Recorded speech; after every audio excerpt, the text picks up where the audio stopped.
Karachi Clifton تھانے میں قتل کے الزام میں گرفتار ملزم نے خودکشی کر لی۔ پولیس کے مطابق ملزم نے کچھ روز قبل اپنے بہنوئی کو تشدد کر کے قتل کیا تھا، جس پر اس کو ندامت تھی۔ کراچی کلفٹن تھانے میں قتل کے الزام میں گرفتار ملزم نے خودکشی کر لی ہے۔ پولیس کے مطابق ملزم نے کچھ روز قبل اپنے بہنوئی کو تشدد کر کے قتل کیا تھا، جس پر اس کو ندامت تھی۔ مزید جانتے ہیں ڈان نیوز کے نمائندے عاصم خان سے۔ عاصم، مزید بتائیے گا۔ جی عاصم۔ یہ کلفٹن تھانے میں خودکشی کا واقعہ پیش آیا ہے، جہاں پر قتل کے الزام میں خلیل نامی ملزم نے اپنے آپ کو گلے میں پنڈا لگا کر خودکشی کی ہے۔ پولیس کے مطابق ملزم نے چند روز قبل جو ہے جھگڑے کے دوران اپنے بہنوئی کو قتل کر دیا تھا، جس پر وہ نادم تھا اور دل برداشتہ ہو کر آج اس نے لاک اپ کے واش روم میں اپنے کپڑے کے ذریعے گلے میں پنڈا لگا کر خودکشی کر لی ہے۔ تاہم اس کی لاش کو اسپتال منتقل کر دیا گیا ہے مزید کارروائی کی۔ بہت شکریہ عاصم۔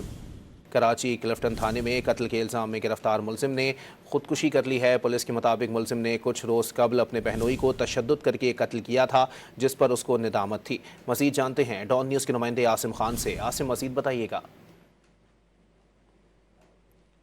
جی عاصم۔ یہ کلفٹن تھانے میں خودکشی کا واقعہ پیش آیا ہے، جہاں پر قتل کے الزام میں خلیل نامی ملزم نے اپنے آپ کو گلے میں پنڈا لگا کر خودکشی کی ہے۔ پولیس کے مطابق ملزم نے چند روز قبل جو ہے جھگڑے کے دوران اپنے بہنوئی کو قتل کر دیا تھا، جس پر وہ نادم تھا اور دل برداشتہ ہو کر آج اس نے لاک اپ کے واش روم میں اپنے کپڑے کے ذریعے گلے میں پنڈا لگا کر خودکشی کر لی ہے۔ تاہم اس کی لاش کو اسپتال منتقل کر دیا گیا ہے مزید کارروائی کی۔